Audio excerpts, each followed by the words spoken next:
The grand clock in our living room ticked. It sounded like a constant companion in the otherwise hushed house. As I slipped on a glass of Chardonnay, my gaze fixed on the flickering flames in the fireplace, a sense of disquiet settled over me. Life, once vibrant and thrilling, had recently settled into a predictable cadence that, while comforting, had begun to feel like a routine. My name is Emma, and for years, I had believed my life to be a model of success. My husband, David, and I have weathered the storms of life together. College, early careers, and the relentlessness of pursuing our dreams. Together, we have built thriving businesses and secured a beautiful home in one of the most desirable neighborhoods. Our friends have admired our relationships, often commenting on how perfect our life is.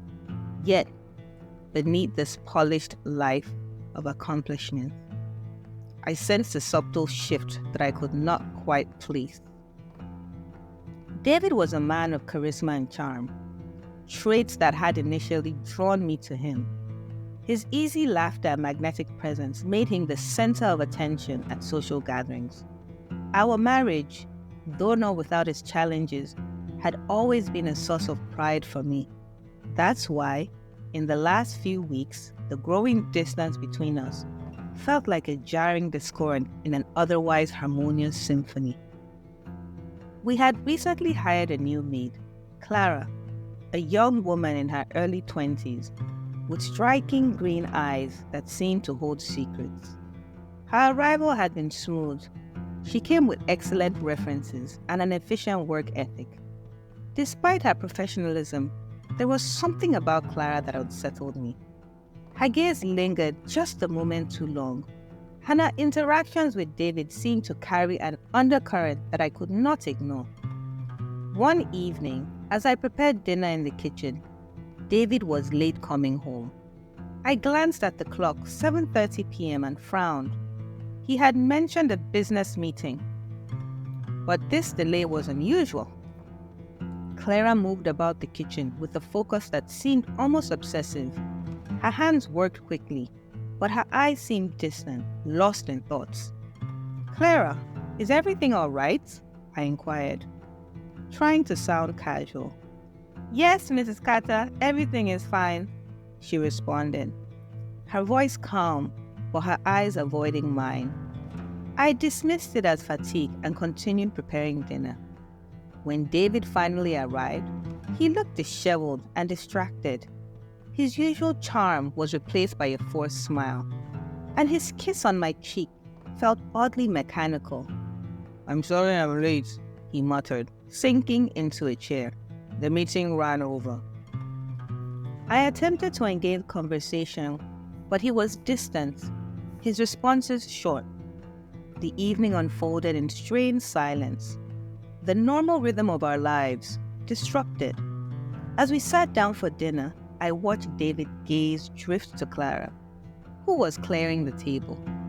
There was an unspoken connection between them, a familiarity that seemed out of place.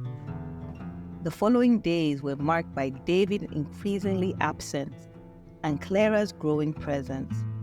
I noticed small, peculiar things, a whispered connection between Clara and David, an unexplained phone call, and David reluctant to talk about work.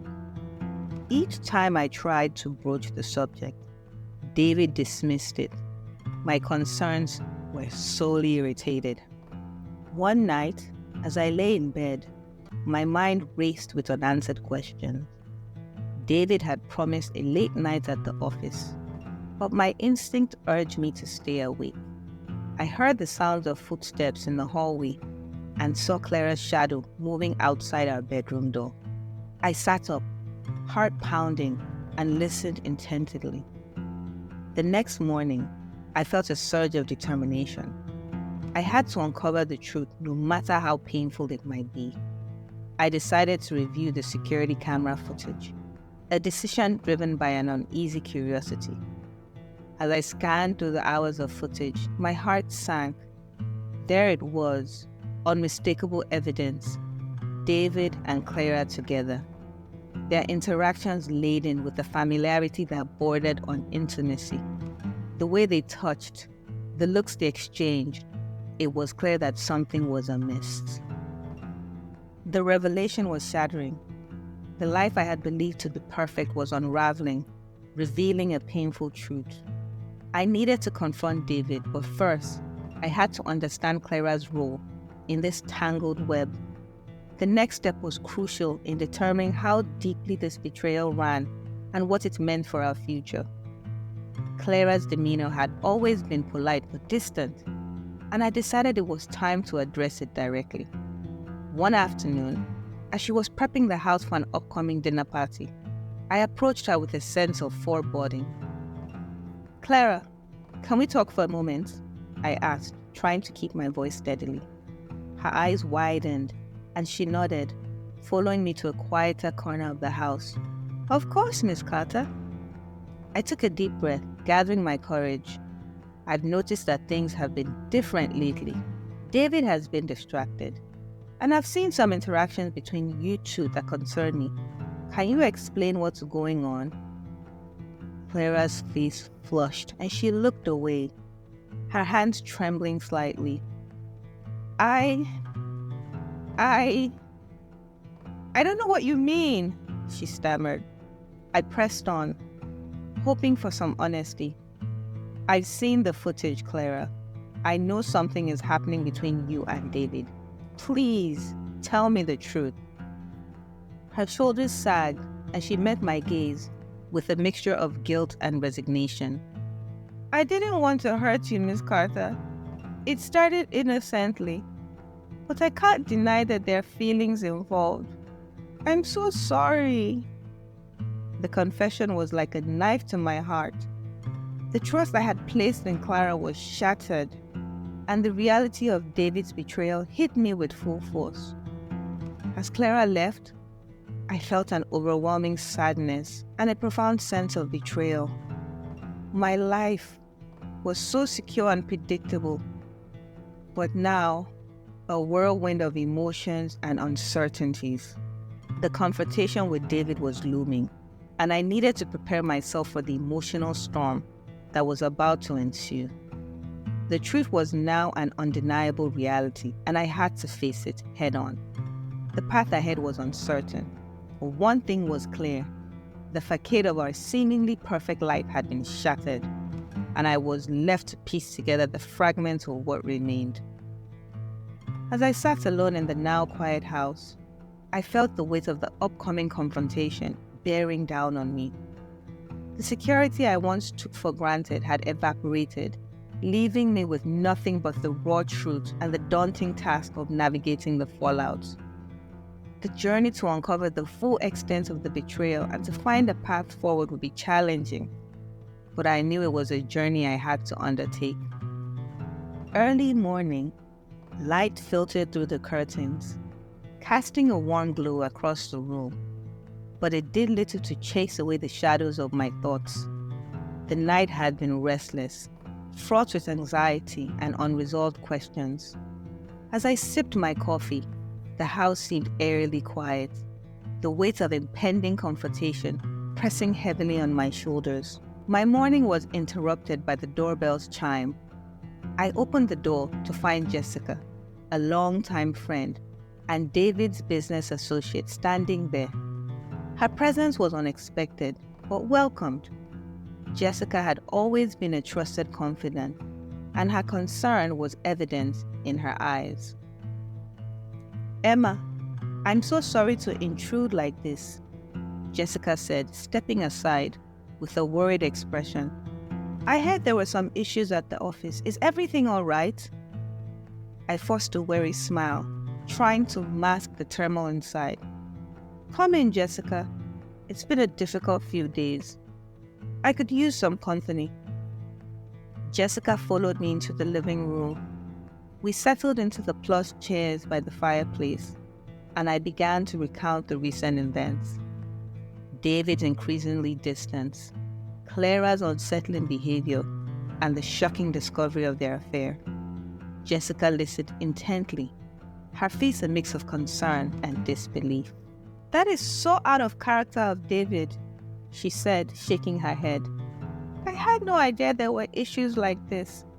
I thought things were just tense at work." As we spoke, David entered the house, looking taken aback to see Jessica. His face quickly shifted from surprise to a strange smile. "Jessica, what's a surprise? What brings you here?" Jessica's eyes darted between David and me, sensing the tension. "I was just checking in with Emma. I heard about some trouble at the office." David's gaze met mine, and I saw a flicker of apprehension. "Emma, can we talk privately for a moment?" We moved to the study, a room filled with memories of our shared life. David closed the door behind us and took a deep breath. His face was drawn and he looked exhausted. "Emma," David began, his voice heavy with regret. "I know you have discovered something. I owe you an explanation." I nodded, trying to keep my voice steadily. "I have seen the footage, David. I know about the affair, and I need to understand why this happened." David's shoulders sagged, and he ran a hand through his hair. "Clara and I... It started as a friendship. She was someone who listened, who made me feel understood. I didn't mean for it to become more, but it did. I'm so sorry, Emma. I've been selfish." Before I could respond, Jessica knocked and entered the room, her face pale and troubled. "David, we need to talk about Clara. There's something you should know." David's confusion was palpable. "What's going on?" Jessica took a deep breath. "Clara was not just our maid. I recently discovered she's been involved in serious financial misconduct, embezzlement. She was using her position to siphon money from our company." David's eyes widened in shock. "You're saying Clara was stealing from us?" Jessica nodded. "Yes. She's been working with a group to embezzle funds, and it's been affecting the company's finances. I've been investigating it, and her actions are coming to light." The revelation hit me like a ton of bricks. Not only had Clara betrayed our trust personally, but her actions had also jeopardized David's business. My mind raced as I processed the full scope of the betrayal. Clara had manipulated not just our lives, but also contributed to financial instability. David and I sat in stunned silence, grappling with a new reality. "What do we do now?" I asked, my voice trembling. David looked at me, a mix of regret and determination in his eyes. "We need to address this head on. Clara must be held accountable, and we need to fix the damage she has caused. We also need to repair our relationship." Jessica offered her support. "I'll help with the investigation and make sure Clara is held accountable. We need to clear our names and restore what's been damaged." The rest of the day was a whirlwind of phone calls, meetings, and decisions. Jessica's investigation revealed that Clara had been part of a larger scheme involving several people within the company. The embezzlement had been going on for months, and Clara had used her position to manipulate the situation to her advantage. David and I worked together to address the fallout. We contacted our legal team to handle the financial recovery and began the process of repairing our company's reputation. The work was intense and the emotional toll was heavy, but we were determined to confront the situation with honesty and resolve. As the days passed, David and I had long, heartful conversations about our marriage and the future. We acknowledged the need for therapy and counseling to rebuild trust and communication. The process is going to be long, but we both understood that healing would require effort and commitment from both sides. One evening, after a particularly exhausting day, David and I sat on the porch, watching the sunset. The tranquility of the moment was a stark contrast to the chaos we had been through. David reached for my hand, his eyes filled with sincerity. "Emma, I know I've made mistakes that can't be easily forgotten, but I want to make things right. I want to rebuild our life together, step by step. Will you help me?" I squeezed his hand, feeling a mix of hope and apprehension. "David, rebuilding trust will take time, but I'm willing to try. We need to face the challenges together and work towards healing." The journey ahead was uncertain, but the experience had imparted a valuable lesson. Trust was once broken. It's difficult to repair, but facing the truth and working through the pain can lead to a stronger foundation. The ordeal had revealed the fragility of our lives and the importance of confronting issues before they escalate. As for Clara, she faced legal consequences for her actions, and the company began the long process of recovery. The moral of the story was clear. Integrity and honesty are crucial in both personal and professional relationships. Betrayal can come from unexpected places, and true strength lies in facing the truth and working towards healing, even when the path is challenging and uncertain.